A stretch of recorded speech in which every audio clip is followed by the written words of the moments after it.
UWT already did. Well, they accelerated the notes to expire on April 2nd. Cost me a bunch of attendees. Fuck Citibank. I hope they fail. Never will happen. The issue with bond ETFs is liquidity. They have bonds of all different types and duration, different credit risks, etc. Selling them requires people to buy the underlying assets. Again, how are we pricing the Custodian 2020 #quarantined COVID-19 shirt? SPY has a known price. You have the price of the stocks. Plus, if SPY goes nuts and trades off NAV, the futures can be sold short and SPY but long. At some point, they will bring. Because OP is talking as if he knows something about the subject when he clearly doesn't. Custodian 2020 #quarantined COVID-19 shirt. Tank top. V-neck. Ladies tee for men and women. V-neck. Tank top.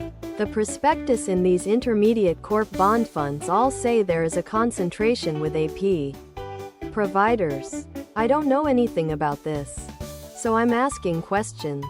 Wouldn't you assume if State Street has problems, that the other APs would as well? Secondly, isn't there a Custodian 2020 #quarantined COVID-19 shirt in the bond market versus the requirement to generate cash to meet a rush on investors wishing to sell the ETF? Maybe, though then we're just talking about an overall, not something specific to ETFs. An AP doesn't necessarily have much large exposure at all to a move in the ETF unless they're specifically taking a position for some other reason. Official Custodian 2020 #quarantined COVID-19 sweatshirt. Hoodie. Sweatshirt. By requirement to generate cash to investors, do you mean providing liquidity on as a buyer to investors trying to sell? Since investors sell to buyers at a Custodian 2020 #quarantined COVID-19 shirt.